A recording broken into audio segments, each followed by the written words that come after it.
In this video, I'm going to go over 3 methods I use to debug my game code and accelerate my game development journey.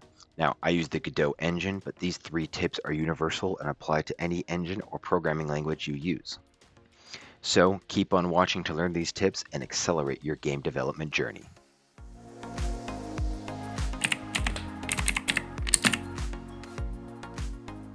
So I've got a basic little game right here, platformer. Character runs left and right, there's some animations, and we've got a state machine. And then the player can roll. So the bug we're going to be tracking is if I am running and I roll, the animation never plays and we get locked into this roll state. So first things first, if we just go into the roll state, we know that something is going to be an issue between here in the run state and here in the roll state. We know that this roll is an animation, and when the animation fires, then we change to the idle state. So as we saw, we were running, we started the roll, and we didn't play that animation, so this is never going to fire, and therefore we are going to get stuck into this state.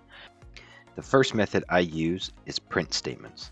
Print statements are super simple, they're fast to type, and we can output variables. We can output, just a word saying here to see if we're stepping into a block. So they're quick and they're easy and they're very effective to finding bugs.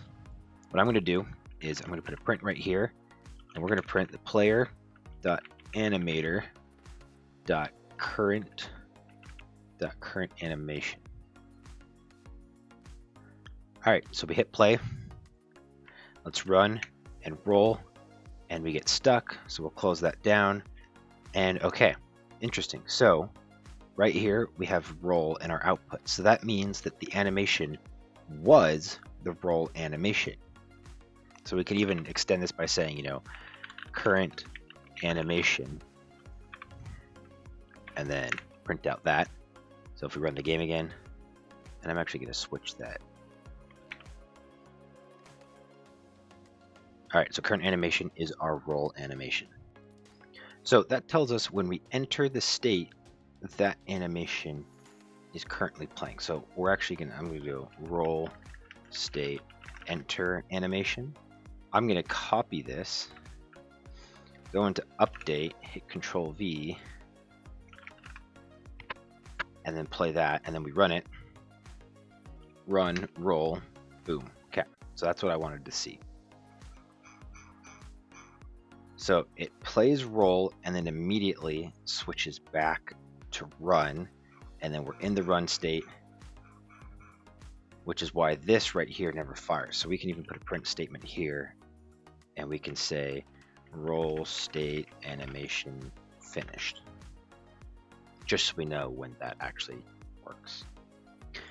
So in a situation like this where print statements aren't necessarily enough, that's when we move on to the second method for debugging. The second method for debugging is called a breakpoint.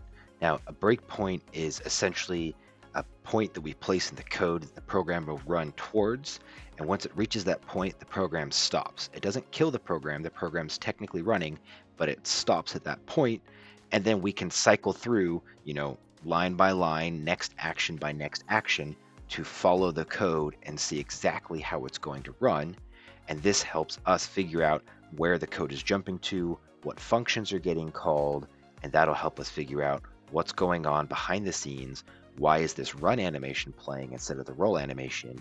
And that should help us find this bug. In code, if you come along this left side of the editor, there's this little red circle that appears. I can put this anywhere. So if I put that right there, now we have a red dot there, and what's going to happen is if I run the game, it'll run up until this function is called, and then the game will stop. So let me show you that. So we hit run, here we go. I roll normally, and it should have stopped, but it didn't stop. Okay, interesting. So let's look at that. So the animation is rolling, perfect, and it finished, and that's how we ended it. Okay, so let's try running. Okay, so it's still getting stuck, but it's not actually running that breakpoint. Let's drop it right there. There we go. So I put it down one more, and now it is there. So now the game is closed. Well, it's not closed. The game's right here. But we now have the debugger open. So the debugger tells us a ton of useful information. So the stack trace is all of the current function calls. So this is inside the enter state function, right? So if we go back to our scripts, we're in enter state, and that's being called at roll state because we're in roll state. That was called change state, so player change state, right? Because we're entering the role, which is called from the function handle role in the player, which if I click on that, it comes from here. And that was called from the idle state, which was called from the current state, the update, in the physics process. So we can track where exactly we are. The next things we're going to do is we can skip a breakpoint so we can keep going. We can ignore any errors, and then we can step into or we can step over. So stepping over would be like jumping out of a code block to the next code block, and then stepping in would be following it. So let's follow this a little bit and see what happens. Okay, so this jumped us to the player state return because we changed state. We called enter state and roll. That's what we're expecting. Now we're here in return. So let's go to the next one. Okay, interesting. This went back to the enter state and it went back to the update for idle. And it went to if move direction is not equal to 0, change state to states.run. Interesting. Okay, so handle roll is what called our enter state, but after that it went here and then it went to player.change state. So now it goes to state run. So this puts us into player. Okay, so we're done with update. It's going to keep moving through all of this. We can kind of skip over this. It's setting the current animation, setting the label text, going through our state machine, and now we go back to the physics process loop. So get input states. It's going to jump down here, run through all of this code. It's going to handle the current state. So this is what we want to see. We should, if everything is working, be in roll state, but we're going to be in run state. Oh no, we went back to roll. Perfect. Okay, back to roll. Now if we, I can't remember now. Now I'm confused and I can't remember if we just rolled or if we ran then rolled. I think we just rolled. Oh yes, okay, that's what happened. So in run state, we were just standing, and so, or as idle state, and so we didn't step into this. We skipped that because our direction, our move X direction was 0. Okay. So now we're in roll, handle gravity, etc., etc. So if we continue, yep, see, we just rolled. So same thing, like if I hit roll, okay, it's going to breakpoint. If I hit continue, we're going to roll. Now let's run and roll and see what happens. Okay, so we're in the roll state. We're entering the roll state. Change state, we return.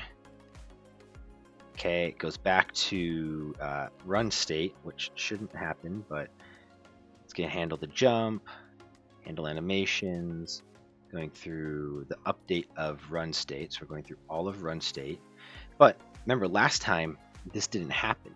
So I think I skipped through it too fast. So I'm going to rerun this and go back here. So to return, run state, handle jump.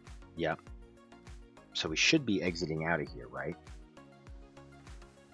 Because last time we didn't go into the handle jump. Now we're going into handle falling. We're still in the run state. Okay, interesting.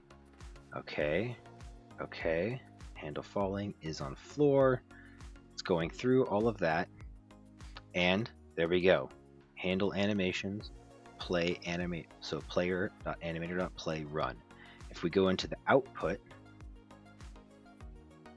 there we go, right down here, output, it says roll, but if we step one more time, so let's go back to the debugger, step one more time, still in roll, step again,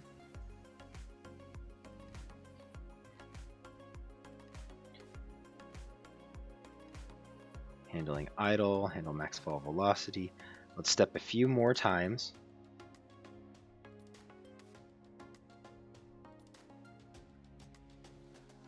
Okay, so here we are. We're in roll, because technically our state is roll. The game is recognizing the state as roll.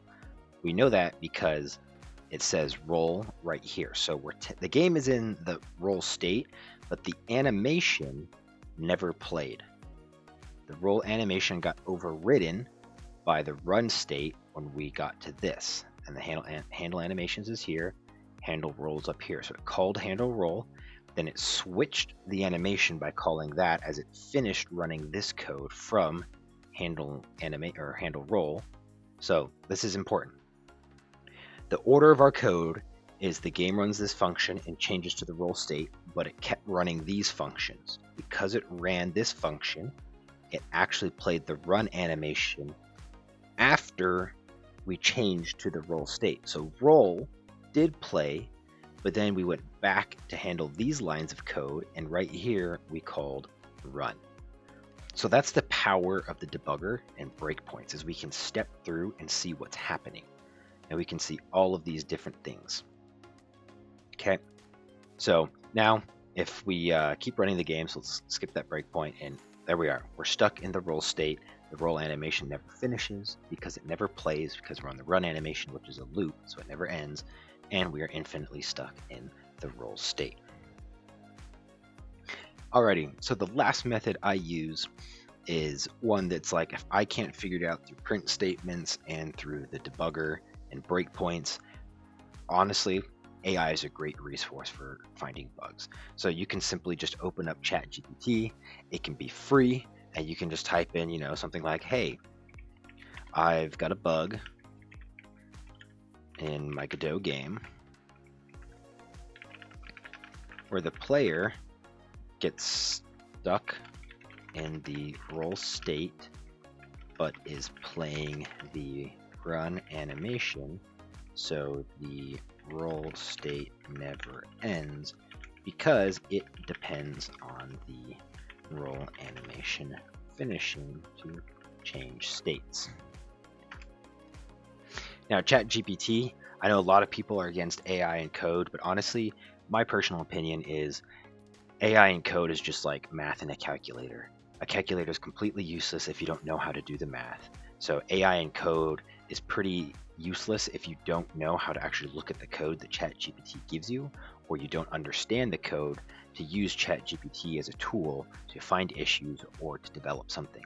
If you're not 100% sure how to code something, throw it in ChatGPT, see what it says. A lot of the times it's wrong, but it gets you in the right direction and you can start tweaking it on your own. So it's a fantastic resource, especially if you're a beginner, if you're learning a new system or tool, or if you're just learning how to program. It's a fantastic free resource to help you learn how to debug and to code. So let's see what it says. Okay.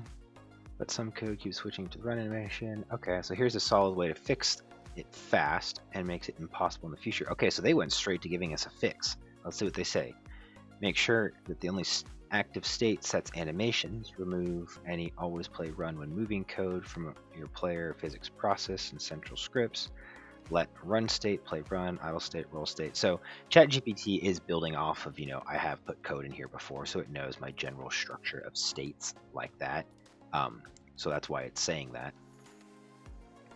Okay, so add a short animation lock. Okay, so it's let's redo this. States, if I upload code, can you help me find the issue?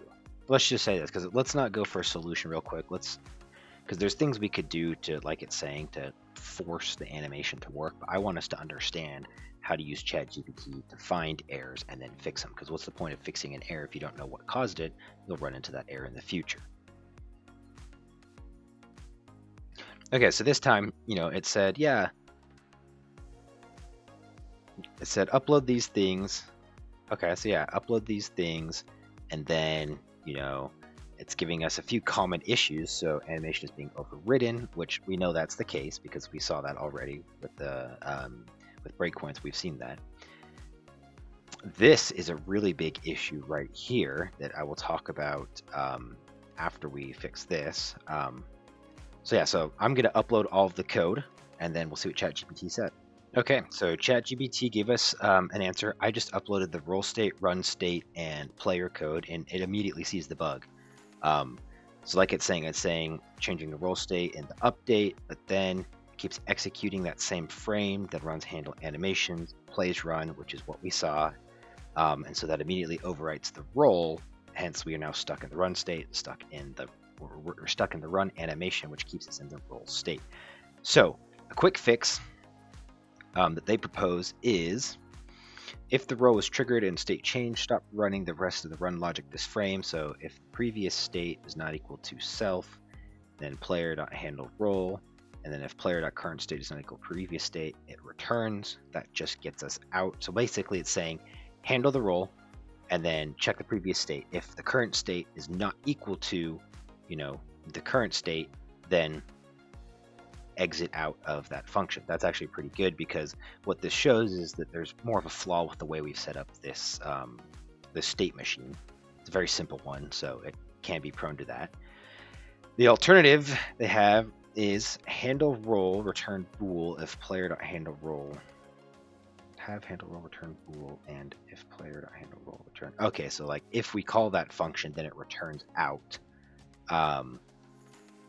So it's basically like encapsulating all of this just into a function that returns true and then exits out of that loop, which is also not a bad idea. It gives us a way to harden the roll end logic. So let's see what they say. Filter the finish signal, so only roll end. Okay, good. So right here, this is an issue in our code. This right here, it just checks when the animation player has finished. So any animation that finishes will fire this code right here. So like I can show you what this means. Well, I guess I can't, because the two animations we have, run and idle, are loops, and so the only non-loop one we have is our roll. But let's say we had like a sword attack. Anytime we played that, this would technically fire, because the animation is not checking to see if the roll animation is finished. It's just saying, hey, if any animation finishes, change the state to idle, play this. So to be safe, what we should do is right here put if anim name equals roll, then bump into this code,